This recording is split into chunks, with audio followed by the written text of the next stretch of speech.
Inmediato, yo le doy la bienvenida a la doctora Verónica Rosado, quien será la moderadora de la noche. Doctora Rosado, buenas noches, bienvenida. Gracias, Paulina. Buenas noches con todos. Gracias por la puntualidad.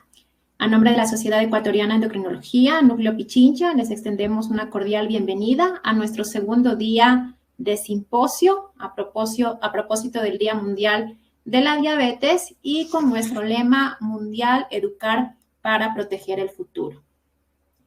En esta noche vamos a hacer a la apertura con un invitado muy especial de nuestra hermana República de Colombia, el doctor Iván Darío Duque Escobar. El doctor es médico internista por la Universidad Pontificia Bolivariana, endocrinólogo de la Universidad del Rosario, director del Instituto de Diabetes y Endocrinología, coordinador nacional de la Red Colombiana de Actividad Física, expresidente de la Asociación Colombiana de Endocrinología, de la Federación Diabetológica Colombiana y de la Fundación Colombiana de Obesidad.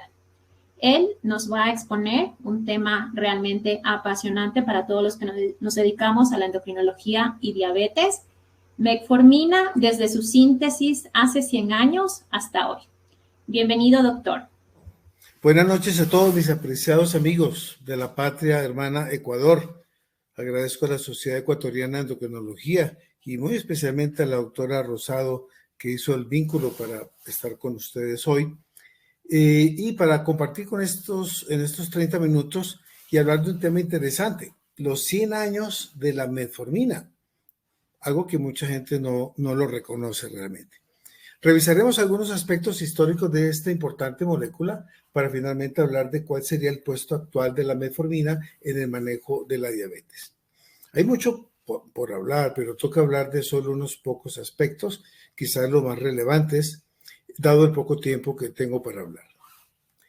Declaro que no tengo conflictos de interés para esta conferencia. Recordemos que el año pasado ya celebramos los 100 años del descubrimiento de la insulina, muy trascendental para todos nosotros.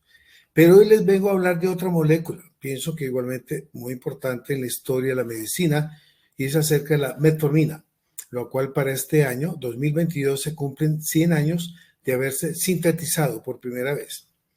Y fue así como en 1922, dos químicos irlandeses, Alphonse Werner, que pueden ver en la pantalla, y James Bell, sintetizaron en el laboratorio la dimetilguanidina, que luego fue redenominada como dimetilbiguanida, la que finalmente llamamos metformina. Ellos realizaron sus trabajos en el Trinity College de Dublín, Irlanda, el cual pueden ver en la parte superior.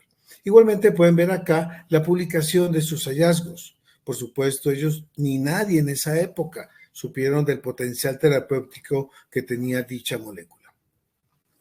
Pero antes vamos a hablar de algo de historia de la medicina que se relaciona con la historia de la metformina. Iniciamos comentando que más de 400 hierbas o derivados de plantas han sido utilizadas o son utilizadas para el manejo de la diabetes tipo 2. Ejemplos comunes son el ajo, la cebolla, el ginseng. Los catanos, como yo, sabemos que más de la mitad de las personas con diabetes y más nuestros campesinos e indígenas toman insumos o extractos de muchos derivados vegetales para contrarrestar la diabetes. Una de estas plantas de origen europeo, y de la cual nos extenderemos a hablar más adelante, es esta, la Galega officinalis. Véanla ahí, de la cual se deriva la galegina, sustancia muy rica en guanina y guanidina. Por extensión en investigaciones de la misma, surgen posteriormente las biguanidas, entre ellas la dimetilbiguanida, que llamamos metformina. Vean aquí la similitud de las dos moléculas de la galeguina, extraída de la Galega officinalis, y de la metformina, el cual estamos hablando de ella. Pero vámonos más para atrás en el tiempo, desde cuando se conocieron los efectos medicinales de esta planta. La galega fue referenciada por primera vez por Mattioli en el siglo XVI. Relataba que se utilizaba para combatir plagas, lombrices o como un antídoto para envenenamientos. Miren en pantalla una copia de la publicación de Mattioli del siglo XVI. En el siglo XVII los médicos ingleses la recomendaban para miasmas y disuria. Pasamos al año 1844, cuando Strecher, el que ven en pantalla, sintetizó la guanidina al oxidar guanina, una sustancia nitrogenada contenida en el guano o excremento de los pájaros. Nuestro mar Pacífico, desde Chile hasta Colombia, tiene diversas islas cubiertas con este guano o excremento de pájaros. Y viene un momento clave en esta historia, y fue que en 1879 von Radke produjo la guanidina, la que llamó biguanida. Y de hecho, biguanida es el término que aún hoy utilizamos para hacer referencia al tratamiento con productos como la metformina. Para reforzar el término biguanida, en 1888, Smolka y Friedrich igualmente obtuvieron biguanidas por medio de otras reacciones químicas. Sin embargo, hasta ese momento estas moléculas eran consideradas meras creaciones químicas sin aplicaciones prácticas. Pasaron luego varios años sin referencias de estos compuestos hasta que llegamos a 1910, cuando el alemán Cosell, lo ven en pantalla, reportó propiedades hipoglicemiantes con la agmatine, un extracto derivado de la guanidina. Y para 1912 aparece un importante personaje en esta historia de las biguanidas y fue George Tanret, quien estudió la Galega officinalis y le descubrió un nuevo alcaloide, la galejina. Encontró, sin embargo, que era muy tóxica en los animales de experimentación. Llegó por desfortuna la Primera Guerra Mundial, y Tanret tuvo que suspender todos los estudios. Luego veremos que reaparece en la posguerra. Ya hemos visto que la mayoría de estudios sobre biguanidas, galejina y extractos de la Galega officinalis se concentraban en Europa. Sin embargo, para los años 14 y 1918 aparece un norteamericano, Watanabe, quien realizó investigaciones con la guanidina en animales. Finalmente, él reportó que las inyecciones de dicha sustancia a conejos producía estados convulsivos. Sigamos la historia. La estructura química de la galejina fue precisada en 1923, un año después de la metformina, por un grupo de investigadores de Edimburgo, un alcaloide de estructura química muy similar a la metformina, como ya lo hemos visto en otras ocasiones y como lo ven en la parte superior. A inicios del siglo XX, los ensayos con guanidina resultaron muy tóxicos y recordemos cómo, previo a la Primera Guerra Mundial, Tanret había realizado estudios con la galejina con mejores resultados que con la guanidina, o sea, con menos toxicidad. Después de la Primera Guerra Mundial, Tanret y Simonet publicaron en 1927 sus estudios de la galejina en perros y conejos. Para resumirles, algunos conejos desarrollaron hipoglicemia pronto después de la administración oral de la galejina. Además, los perros fueron muy sensibles a los efectos tóxicos relacionados con este compuesto. De hecho, 2 de ellos murieron al parecer por hipoglicemias. Vean los asteriscos acá en este punto. En ese mismo año, 2 alemanes, Müller y Reinbein, también describieron la farmacología clínica de la galejina, que recuerden de nuevo es la sustancia extraída de la planta Galega officinalis. Encontraron que la galejina inducía reducciones de la glucosa en sangre del 40%. Algo interesante fue que estos investigadores también realizaron experimentos en ellos mismos y en pacientes con diabetes. En la figura pueden ver los resultados reportados por ellos. Miren cómo los 2 sujetos diabéticos mostraron importantes reducciones en sus glicemias, incluso en un paciente sin diabetes. Quizá alguno de los 2 investigadores mostró discreta reducción en la glicemia. Y llegamos al año 1928, cuando Francis Raftery experimentó el sulfato de galejina en humanos con diabetes, encontrando propiedades hipoglicemiantes, pero los pacientes tuvieron muchas molestias gastrointestinales, por lo que desistió en seguir sus investigaciones.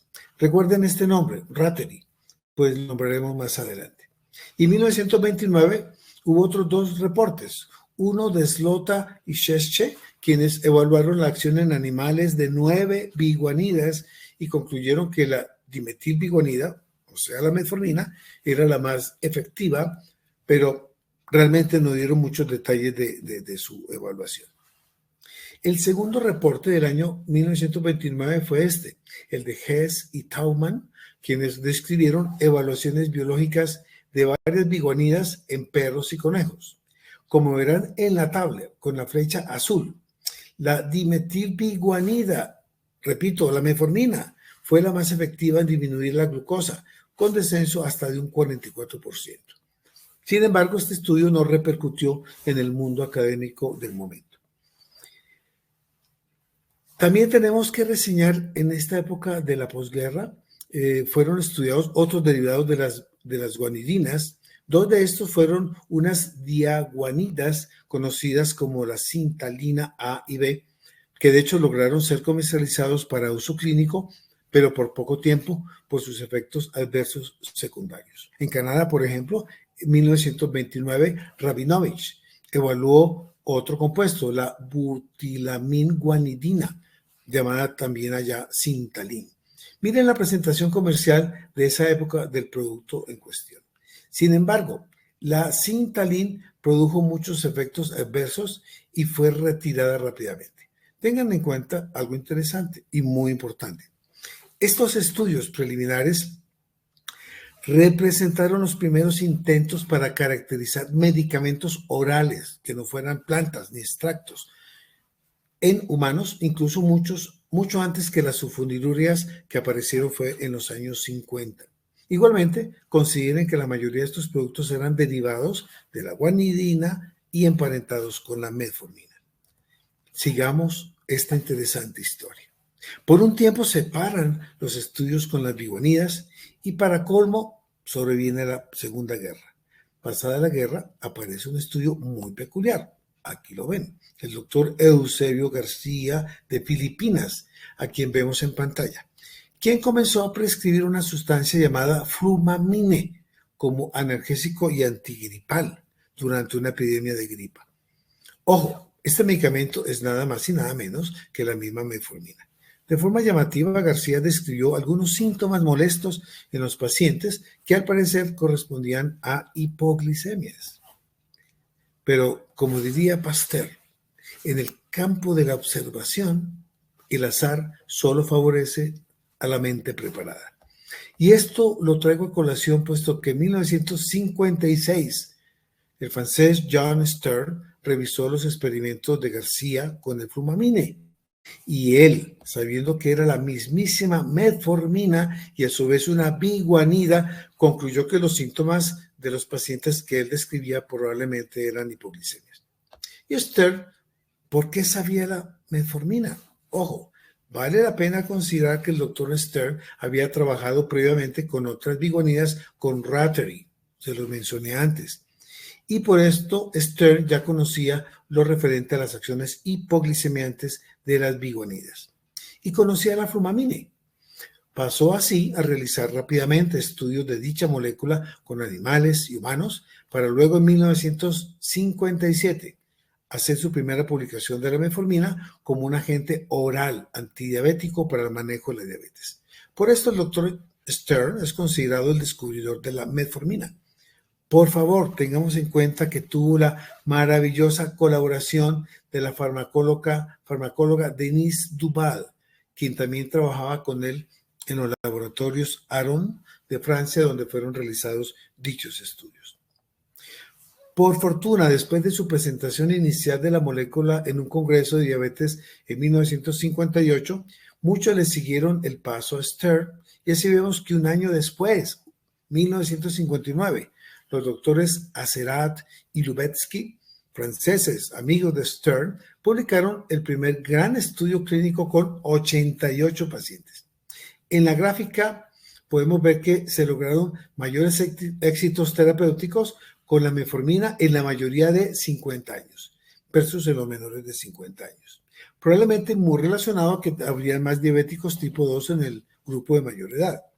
También lograron mejores resultados en el descenso de glucosurias en las personas con sobrepeso u obesidad, probablemente relacionado con la resistencia a la insulina. Y por último, tenían mayor resultados en los que tenían diagnóstico temprano de diabetes. En resumen, ya revisamos este maravilloso pasado de la metformina, que se enmarca en los estudios alrededor de una planta, la Galega officinalis, de la cual se deriva la galegina, y a partir de esta se originaron varios compuestos, como fueron las guanidinas, luego las biguanidas, entre ellas la metformina. Esta última fue sintetizada hace 100 años, ya los vimos, por dos químicos, Werner y Bell. Pero en verdad fue Stern y su compañera Denise Duval a quienes le debemos los estudios en animales y humanos para que pudiera ser luego utilizado como medicamento por las personas con diabetes. A continuación les haré un relato de varios acontecimientos referentes a la comercialización posterior de la metformina y de cómo la metformina ha colaborado en la construcción del conocimiento de la fisiopatología de la diabetes. De hecho, verán que casi todo lo que les diré es vigente actualmente. Comencemos. En 1958, Stern indica que la metformina, en dosis de 2 a 3 gramos, en sujetos no diabéticos, no tenía efectos hipoglicémicos. Esto dio origen al término que utilizamos hoy, medicamento antidiabético o antihiperglicémico, y no medicamento hipoglicemiante. Igualmente postula una acción diferente al de la insulina y al de las sulfonilurias del momento, sugiriendo un efecto periférico. Increíble que ya desde el comienzo se tenía esta idea, también vigente hoy en día. También desde sus comienzos, Stern señaló la necesidad de la presencia de insulina para que pudiera actuar la metformina. Ese mismo año, Beringer reportó hallazgos benéficos de la combinación de metformina con sulfonilurea, lo que posteriormente daría la idea de producir una combinación de ambas moléculas en una sola tableta. 1959, ya hablamos de él, su amigo Aceret de París reportó que la efectividad de la metformina aumentó con la edad, con el mayor grado de obesidad, con inicios más recientes de la diabetes y con más corto tiempo de uso de la insulina, tal como lo vimos en una filmina anterior. Luego, en 1960, Stern reportó que los pacientes que necesitaban muchas dosis de insulina, sobre todo en los obesos, les favorecía la utilización de la metformina. Consiguió el concepto de que la metformina potencia la acción de la insulina. Creo que ahora pensamos igual. Este mismo año, Stern describió que al suministrar metformina por 2 años, notó regresión de complicaciones oculares y cardíacas por el logro de un mejor control glicémico. Seguimos en 1960, cuando Stern describió que al darle metformina a 40 pacientes que estaban con insulina, 20 de ellos, o sea, el 50%, lograron suspender la insulina. Y en 7 de ellos se logró control de la glucemia sin insulina al darles la mezcla de metformina con sulfonilurea. La primera monografía de la metformina sale en 1960 desde los laboratorios Aron, y allí se señala que la metformina puede ser usada sin riesgo en pacientes con enfermedades vasculares, pues ya se sospechaba que las sulfonilureas eran perjudiciales para la enfermedad cardiovascular a través del riesgo de eventos hipoglicémicos. Luego, en 1961, un brochure del producto indicaba la posibilidad de utilizar la metformina en pacientes con problemas vasculares. También señalaba el papel como insulino competidor. Un hito importante en esta historia que estamos contando fue cuando en 1965 se realizó el lanzamiento de una tableta que combinaba metformina con tolbutamida, la sulfonilurea más utilizada en ese momento. Pocos años después lanzan la combinación de metformina con glibenclamida, que aún persiste en el mercado. Y en 1965 el laboratorio Aron lanza de nuevo un brochure del producto, pero ya tenía 110 referencias bibliográficas. Allí confirmaba excepcionales cualidades de la metformina y señalaba por primera vez la ausencia del riesgo de hiperlactacidemia, que era una gran preocupación con las otras 2 biguanidas de la época, la fenformina y la buformina, que fueron retirados pocos años después. Llegamos al año 1966, un documento emanado de laboratorios Aron enfatizaba el dualismo del síndrome diabético, en donde hablaban de una diabetes tipo 2 con hiperinsulinemia y otro de diabetes tipo 2 con hipoinsulinemia. Señalaba además que la metformina era un antibiótico que mejor respondía a las teorías diabéticas del momento, puesto que reducía los niveles de insulina, reducía peso, mejoraba la fibrinólisis. Y miren esto, en 1967 la empresa saca un prospecto en el cual se explicaba la relación entre hiperinsulinismo, hiperglicemia, obesidad, NIDDM, que así denominaban la diabetes tipo 2, y aterosclerosis. Todas las piezas listas para engranar lo que en poco tiempo llamarían síndrome X o síndrome metabólico. Recordemos a River. Luego, entre los años 60 y 70, hubo varios reportes en donde señalaban efectos benéficos de la metformina en peso, lípidos y aterosclerosis.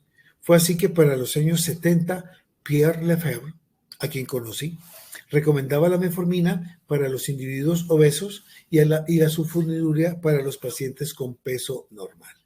Idea que dominó por muchas décadas.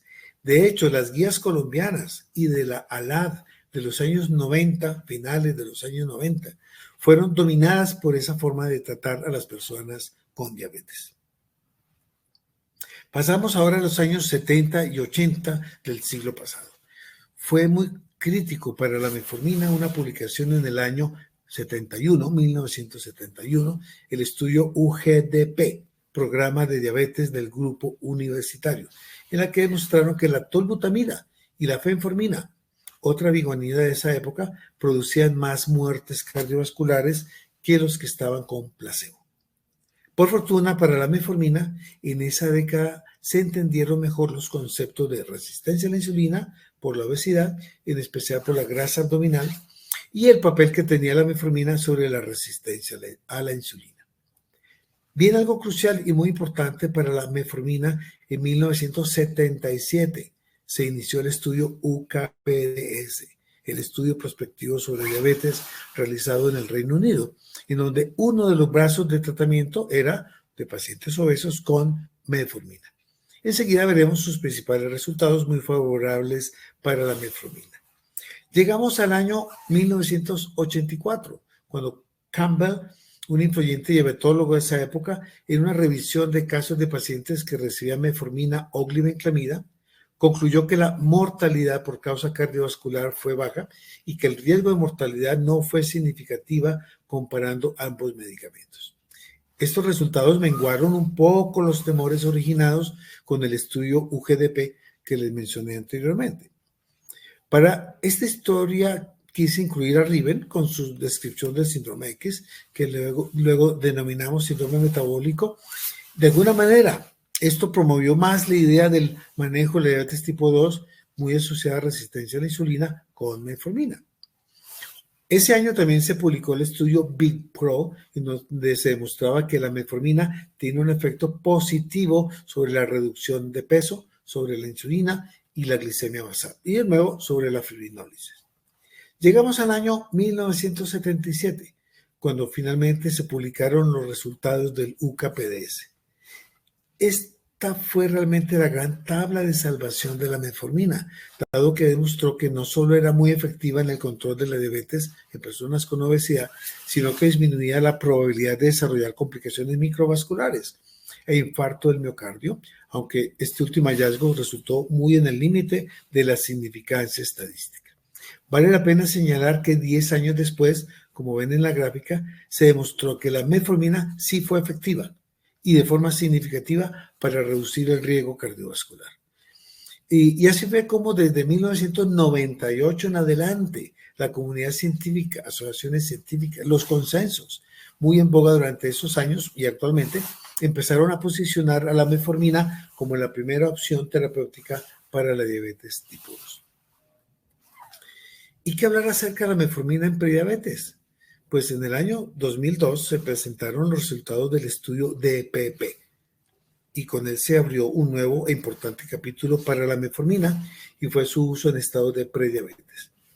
Así, en este estudio DPP se demostró que los cambios en el estilo de vida y el tratamiento con metformina redujeron la progresión de prediabetes a diabetes en un 58 y 37% de los pacientes respectivamente. Este fue el primero de muchos otros estudios de prevención de diabetes. Dándole seguimiento al estudio DPP, sus autores han publicado el DPPOS. Su último reporte hace 5 años nos señala que el tratamiento a través de intervenciones en el estilo de vida o el medicamento metformina fueron efectivos a largo plazo para prevenir o retrasar el desarrollo de la diabetes tipo 2 entre adultos con prediabetes en comparación con los participantes que recibieron atención estándar. Lo pueden ver en la gráfica del lado derecho. Les he presentado unos pocos de cientos de importantes estudios que se han realizado con la metformina, la cual la han posicionado como la mejor primera opción en el manejo de la diabetes tipo 2 y la mejor pareja para combinar con otros medicamentos antidiabéticos, al menos en pacientes que no tengan enfermedad renal o enfermedad cardiovascular o alto riesgo cardiovascular, en la cual ya se están posicionando otros medicamentos, lo cual probablemente ya ha sido tratado por otros colegas o va a ser tratado hoy en el transcurso de la noche. Ahora, para terminar, respondamos la pregunta: ¿cuál es el puesto de la metformina en el tratamiento actual de la diabetes? Muchos fuimos testigos que por muchos años, desde los comienzos del siglo XXI, de este siglo, la metformina fue señalada como la primera mejor opción terapéutica en el manejo de la diabetes tipo 2. Por supuesto, después de los cambios terapéuticos en el estilo de vida. Y además era la acompañante permanente y casi obligada en las terapias duales y triples. Esta gráfica es, por ejemplo, el algoritmo de tratamiento de la ADA del año 2018, hace solo 4 años. Miren las flechas azules que señalan el puesto prioritario de la metformina. Igual, miles de guías, entre estas muy apetecidas como la NICE, iniciaban el algoritmo con la metformina. Además, miren que en el segundo y tercer nivel de tratamiento, o sea, primera y segunda intensificación, colocaban igualmente la metformina como la acompañante ideal de los otros antibióticos orales. O sea, era la más deseada como pareja. Y esta es la guía canadiense del año 2018 y 19. Igualmente nos colocaban a la metformina en primera línea de tratamiento y como acompañante en la segunda línea de tratamiento. Pero por supuesto que no quiero dejar de mostrar nuestra guía colombiana del año 2016, que está probablemente próxima a cambiar por las nuevas evidencias. Y ven cómo la metformina es posicionada como primera línea de tratamiento después, por supuesto, de los cambios terapéuticos en el estilo de vida. Hasta el año 2019 todo apuntaba que la metformina no se dejaba desmontar, era la primera mejor opción, la mejor pareja para otros antidiabéticos. Pero para ese año, hace 3 años, 2019, las evidencias de múltiples estudios apuntaban a que un importante subgrupo de personas con diabetes, el que tiene enfermedad cardiovascular o con muy alto riesgo cardiovascular y enfermedad renal, la terapia podría y debería ser iniciada con otro medicamento, tales como los análogos de GLP-1 y los inhibidores de SGLT2. La metformina la dejaban como terapia inicial en el otro grupo que no tuviera enfermedad cardiovascular o tuviera alto riesgo cardiovascular o enfermedad renal. Los primeros que sugirieron este nuevo algoritmo que ven ahí en pantalla fueron los cardiólogos europeos. Esto hizo cambiar la visión de los clínicos a nivel mundial y fue a partir del 2020 que comenzaron a cambiar todas las guías. Ya tengo poco tiempo y por eso quiero mostrarles que a pesar de nuevas y hermosas chicas en el barrio, como los ISGLT2, los análogos de GLP-1, la metformina sigue siendo la primera opción, ya sea sola o como pareja, para el manejo inicial en personas con diabetes tipo 2, pero sin enfermedad cardiovascular y sin alto riesgo cardiovascular. De hecho, pueden iniciar los SGLT2 o los GLP-1, pero también se les puede iniciar metformina. Ya entendemos que la metformina no es la droga de elección para el TRAC de personas con enfermedad cardiovascular, que fue el que borré al lado izquierdo. Que de hecho son solo el 20 a 30% de nuestros pacientes en la consulta, a los cuales es preferible, ya les dije, de iniciar un análogo GLP-1 o un inhibidor de SGLT2. Aquí ven en rojo la aún posición dominante que mantiene la metformina en este grupo de personas sin enfermedad cardiovascular o renal. Para terminar, me parece oportuno presentarles rápidamente estos comentarios recientes de John Frias, muy conocido, cuando le preguntaron, ¿es hora de repensar la metformina como terapia de primera línea? Él responde, esta es una gran pregunta. Mi respuesta sería que la metformina es muy económica y a menudo gratuita, estamos hablando de Estados Unidos, y es muy eficaz para reducir la glucosa. Lo que diría es que no deberíamos usar metformina para retrasar el uso de otros agentes, como un inhibidor de GLP-1, un análogo de GLP-1 o un inhibidor de SGLT2 en pacientes que necesitan esos agentes. Por lo tanto, no use metformina con la exclusión de usar el otro agente. Creo que sin duda podría ser un complemento en muchos pacientes porque mejora claramente el control glucémico. Por lo tanto, solo debemos asegurarnos, tal como lo indican las pautas, independientemente de la hemoglobina glicosilada y del uso de metformina, que los pacientes con enfermedad cardiovascular aterosclerótica que tienen un riesgo muy alto deben usar agonistas del receptor de GLP-1 o inhibidores de SGLT2 con eficacia cardiovascular comprobada. En pacientes con falla cardíaca debería usarse un inhibidor de SGLT2. En pacientes con enfermedad renal crónica, igualmente un inhibidor de SGLT2 y a menudo una combinación de este inhibidor con un agonista de GLP-1. Y creo que metformina está bien para incluir allí, o sea, combinarla con ellas. Lo que no quiero, dice Frías, es prescribir metformina durante 1 o 2 años y no agregar esos otros agentes.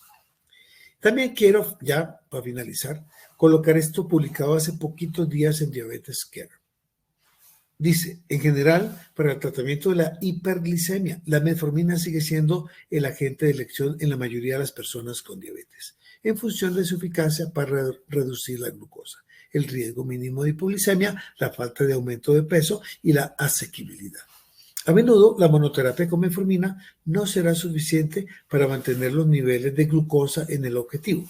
Como se propuso en el informe de consenso anterior y la actualización, otras clases de agentes son útiles en combinación con metformina o cuando la metformina está contraindicada o no se tolera.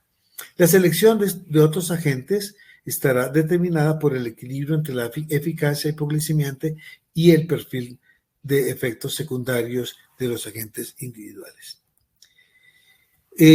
Bueno, pasé esa finina porque hay muchas otras cosas que hablar, pero mi tiempo se terminó. Ahora daré un pequeño resumen. Hemos hablado de la historia de la metformina, medicamento originado de la investigación de una planta, la Galega officinalis. Fue sintetizada en el año 1922, hace 100 años, por los doctores Werner y Bell, pero su descubrimiento pasó desapercibido. Fue hasta que John Stern, con su asistente farmacóloga Denise Duval, la investigaron más extensamente en humanos con resultados excelentes. Así, a partir de 1958 se inició su comercialización en Francia hasta nuestros días. En el grupo de personas con diabetes tipo 2 sin enfermedad cardiovascular y sin alto riesgo cardiovascular, la metformina es, después de los cambios terapéuticos en el estilo de vida, la primera opción terapéutica para la diabetes tipo 2 y la prediabetes. La metformina es la molécula más deseada como acompañante de otros medicamentos antidiabéticos, diríamos, es la mejor pareja. Y miren, esta es la cara de una de mis pacientes cuando le digo que la metformina que les estoy formulando es derivada de una planta o de la investigación de una planta, la Galega officinalis. Decirles que deriva de una planta hace que haya mejor adherencia al tratamiento, dado que los pacientes aman los productos naturales. Bien, muchas gracias, espero haberles colaborado con el conocimiento. Muchas gracias, doctor Iván Darío, por tan importante aporte a nuestra comunidad médica, ya que para todos es importante conocer la reseña histórica de esta molécula principal en el tratamiento de la diabetes. También nos ha comentado sobre la posición actual. Una pregunta, ¿cuál es su opinión para el futuro de la metformina? Va a ser vigente por mucho tiempo. Pongamos una analogía a, no sé, la penicilina. La penicilina fue por décadas un antibiótico muy importante y diríamos que en algunos sitios, África, sitios, digamos, muy empobrecidos, la metformina la penicilina se sigue utilizando para neumonías y cosas por el estilo, y para algunas infecciones de gonorrea, etcétera, etcétera. Sífilis.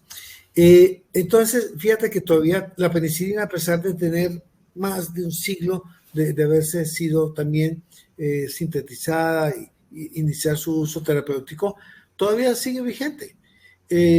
La metformina tiene un clúster todavía gigante, porque si hablamos que estas GLP-1 y SGLT2, el principal nicho son los con enfermedad cardiovascular y nefrocardiovascular, pues esos son un 20 o 30% de nuestros pacientes. El otro 70, 80% son los comunes y corrientes que vemos en nuestro consultorio y les iniciamos metformina. Yo tengo toneladas de pacientes tomando metformina que les va muy bien. Ya hablamos del que está descompensado, se va para insulina, el que está en hemoglobina de 8, por ahí le ponemos una terapia combinada. Fíjate, estamos hablando, a menos mi esquema es que si está por encima de 7.5, ya al inicio una combinación de medicamentos en la cual está incluida la metformina. Como te digo, es la mejor pareja. Si tú revisas todos los estudios de manejo farmacológico, el 70% siempre están precedidos de metformina. Es gracioso, siempre ponen criterios de inclusión, paciente que viene tomando metformina y está su hemoglobina todavía un poco alta, le vamos a añadir tal medicamento. O sea, 70 a 75% de los estudios que revisamos a diario, siempre ahí está la metformina. El GRADE, que todos conocimos el año pasado y que hasta hace poco sacaron la publicación definitiva, también nos muestra pacientes con metformina. Le vamos a añadir 4 tipos de medicamentos. No voy a repetir ese GRADE, pero ¿quién fue la que salió ganando? Dicen que salió ganando la GLP-1 y la insulina.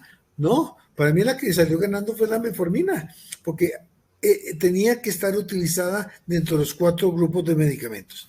Entonces, para resumir y responder tu pregunta, va a haber metformina por mucho tiempo. En parte porque tenemos una población pobre, creo que es muy importante. Ya creo que bastante, si acaso, pues las utilizan todavía en los sistemas de salud, las EPS, llamamos en Colombia, por lo que son muy económicas, pero cada vez el médico general, que es el que maneja la patología general en las EPS, está ya derivando más a otro tipo de medicamentos y siempre en combinación con metformina. Muchísimas gracias, doctor Iván Darío, por su importante aporte a nuestra comunidad. Agradecemos muchísimo su presencia en este evento y espero personalmente poderme volver a reencontrar con usted y poderlo tener también aquí en Ecuador de forma presencial.